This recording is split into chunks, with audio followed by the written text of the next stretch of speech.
after we first revealed that Molly had accused Tommy of cheating on her. Now, what we understand is that on Tuesday, Tommy left the house, and that's because of an argument he had with Molly. Now, we understand that Molly was told that Tommy cheated on her with a Danish woman he met on holiday in Macedonia. Now, Molly believed that Tommy was just away with friends. Hey guys, welcome to Little Black But Another One. Listen, a very quick one for you guys. Listen, I can't lie to you. This news is kind of sad. I'm not gonna lie to you. Obviously, Molly May and Tommy have broken up. I will read their statements in a second or two. I wanted to say this first and foremost. I can't lie, I didn't really see this coming. If I'm honest with you, I didn't see it coming. But I can see how it happened. So we're gonna break it down as to how this actually happens. How do men who've been in a relationship for 5 years, seemingly in love, seemingly caring about their partner, having children, not necessarily married yet, how do they get to a point where they finally, it comes out that potentially as a rumor that he's been out here in them streets cheating? We're going to break that down for you guys, because maybe give a little bit of insight from the male mind and what actually happens, and discuss some of the intricacies that get people to that particular place. I won't lie to you. I won't pretend as if I knew this was coming. I didn't. One, because I don't follow them like that. But number two, also because I felt like whenever you see them in the media, they seem to be pretty cool. Everybody goes through the ups and downs, but they didn't really express any of those kind of situations where I'm like, oh, that's a bit crazy. So we're going to break it down for you guys. Make sure you guys like, share, subscribe, click on that bell button for notification of the uploads. It is your favorite dating and relationship coach. Don't forget, I am doing coaching still, but it's only the emergency coaching. I'm booked up till November. Thank God I am.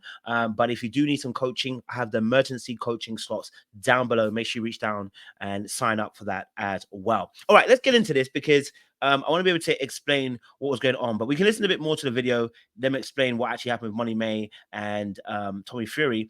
And I'm going to read their statements as well, because I think that was also quite interesting, right? He didn't deny anything. He just left it as it was. He didn't say it wasn't true. He did beg for forgiveness. And that moment, she knew it was over. And that's when she decided to move on. So there have been some signs for a while that Molly and Tommy have been in a bit of trouble, possibly. He's been away a lot this year, obviously, with his box.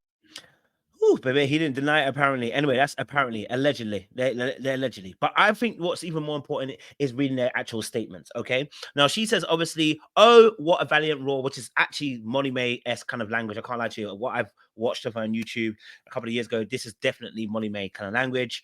And she says, oh, what a valiant roar. Never in a million years did I think I'd ever have to write this. After 5 years of being together, I never imagined our story would end, especially not this way. I'm extremely upset to announce that mine and Tommy's relationship has come to an end. I'll forever be grateful for the most important thing to me now and always, my beautiful daughter. Without us, there would be no her. She will always be my priority. I want to thank all of you for the love that you've shown us over the last 5 years. You've all been part of the journey, and I feel it's right to share this with you all. Whilst I attempt to navigate the coming days and weeks, please kindly respect my privacy over this difficult time. I'll be back when it feels right. Now, of course, that was her statement. Tommy Fury obviously released his particular statement, and says, what a bland goodbye. I'm heartbroken to share that Molly and I have decided to end our relationship. Past 5 years have led to us having our beautiful baby girl, Bambi, and I'll forever be thankful to Molly for making me a dad. Bambi is our priority. Please respect our privacy and our family's privacy as we navigate our way through this difficult time. Look, can I be honest with you? Look, when you get to the stage where somebody cheats on you, especially in a case of a long-term relationship, some people cheat because really and truly, if we break it down, some people cheat really and truly because they feel safe in the relationship, which is crazy, right? They feel safe enough, and that can make them actually feel unsafe.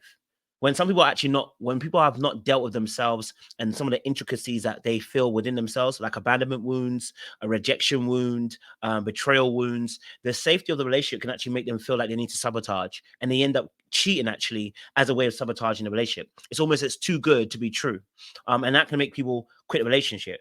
Do I think that's what's happening here?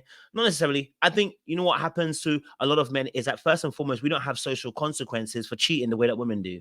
And so I'm not saying women cheat less than men, because by all means, I've told you guys already that people have been hearing them streets, okay? All right? It's that women get caught out less because men don't go to other men and be like, bro, man to man, I want to let you know I've been cheating on your girl. Yeah, we don't do them things. So it's rare that it's going to come out because we're not going to snitch.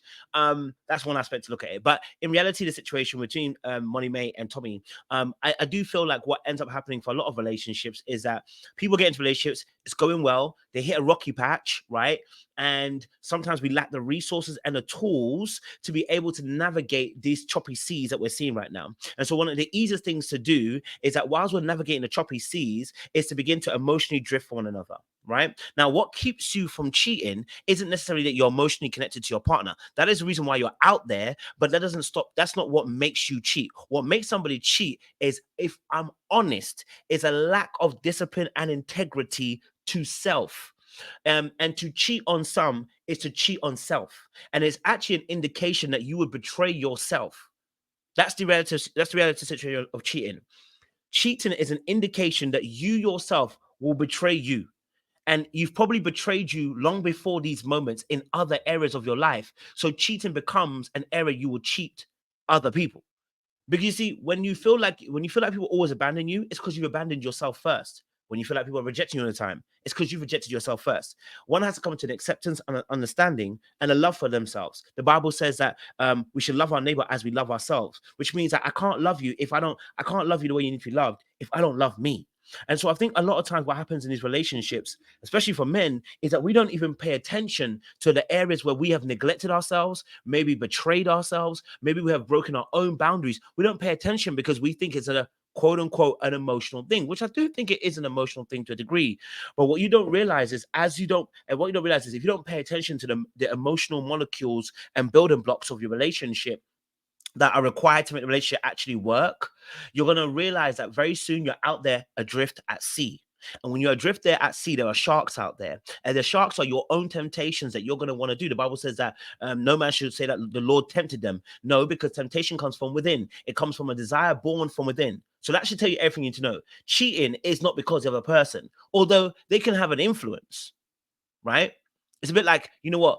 You made me feel. No. I felt like, because when you did what you did, I felt like. I can't force you to feel anything. You have to receive it, and then you make yourself feel something. Do you get what I'm saying to you? It's the same thing with cheating here. Is that they didn't force you to cheat. I've cheated before, so I know they didn't force you to cheat. In reality, what actually happened, yes, there may have been circumstances that, maybe I've encouraged that. But the reality is, it's a lack of integrity and a lack of discipline for yourself, right? Because when we look at this biblically, Joseph in the Bible was standing next to Potiphar's wife. And Potiphar's wife, after probably being neglected herself, from her husband not being there and not being around, saw this young, strapping man, okay, all right, called Joseph, who was wise and intelligent and was on point. You know what I'm saying to you? When it came to the things in the house, man, that was a different type of thing. And she had a little fetish for old boy. Yeah. And the Bible says that she tried to sleep with him day by day. It was not a one-time thing, It was a regular thing. Till one day she caught his cloak and said, "You're gonna sleep with me tonight." She used the power that she had in her hand to try and coax him, right, into sleeping with her. And he wrestled with her, literally leaving his coat behind and running away, and ended up in jail. What does that tell you? And the words that he said was, "No, I cannot do this against my master, and I cannot also do this against God." And so when men don't have an operative boundary where they say, "Look, this is where as far as I can go," when they are their own gods, which we oftentimes all are to ourselves at times, right? We don't allow ourselves to be yielded and submitted to something greater than us. We will end up taking decisions based on whatever we feel, right? So him cheating, he could have left that relationship. He could have said to Molly, "I don't want to be here no more." He could have even said they're going on a break and do whatever they want to do. But he didn't want to do that. Why? Because most people don't do that because they want the safety of the emotional blanket that they get from the other partner. They want the safety of being able to come home. They want the ability to be able to do what they're doing freely and then come back and be cool and have the blessing of having security behind you. So it's a selfish endeavor in most cases, if not, in fact, let me just say all, when we cheat. It's always selfish, even if you may have quote unquote what you think good intentions. And so I think with the Molly May and Tommy series situation, it's sad. You know what I mean? Of course, we're talking about in the last few months or years, even we've seen Tommy Fury in the clubs a bit more than we usually do, out there partying while she was pregnant. Sorry, while she had the child in her hands. Yeah, I mean that's how it looks like. That's optics. We don't know, but I understand why people might feel that way. But that again would actually, if him being in a club more than being at home and being with Molly May, it should tell you something. There's been an emotional disconnect. And I think where, as men, we can pay a bit more attention is, where is that disconnect for us? As men, what ends up happening is a lot of times we've been born into lifestyles and in homes where we've been invalidated for so long. And because we were rewarded not based on our emotional capacity, but our ability to produce, what can end up happening is we neglect that aspect of us, of that emotional side, right? Someone might call it a dismissive, avoidant attachment. And what ends up happening, you dismiss it. And then what you end up doing, right, is ignoring your own wants and needs. And then because you can't actually express your own wants and needs in a relationship, you end up passively aggressively cheating as a way of getting your needs and wants met. And so you hear a lot of men who've cheated and be like, but because you didn't do X, Y, and Z. But actually, did you actually explain it to her in a way that she would understand what you needed from her? I'm not saying some people did, and I'm not saying some people didn't, but I'm just saying and again, of explanation. And if they were just doing that, why didn't you leave? Oh, because you didn't want to leave, because you didn't want it to. Well, you should have left. That would have taught them the lesson. But you took it upon yourself to teach them another lesson. And so we've all been there. I've been there. It was immature of me to do cheating. I do not condone it. And I'm not also judging Tommy Fury for it. It's more of a case of if they ever get back together, because they might do. I know they told us to split, but they might do. We're going to have to do a lot of work around betrayal, but trauma, because this level of cheating when you're in a public eye doesn't leave just because you said sorry or you even went to counseling.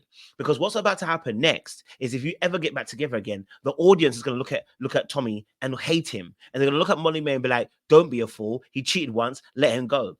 That girl is going to suffer if she takes him back. So there's a lot of things happening there. I'm not going to say like we knew it was coming. We didn't know.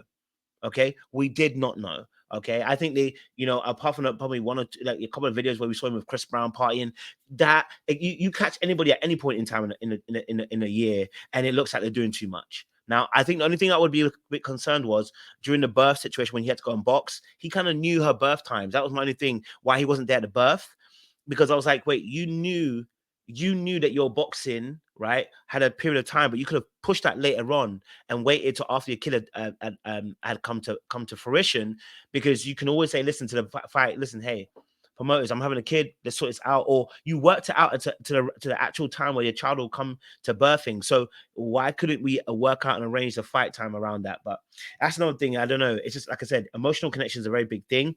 And until men actually be honest with themselves about the fact that they are connecting with women in an emotional sense, and that they actually need to learn how to identify their wants and needs, they passively aggressively will keep doing this kind of stuff. It's a shame. I don't want to see that. It's a shame that this happened to them. I wish them the best, and I wish they, can work it out if it's possible, if he's able to be remorseful. But anyway, let me leave it there. Make sure you guys like, share, subscribe, click on the bell button for notification uploads. Appreciate you guys. Lots of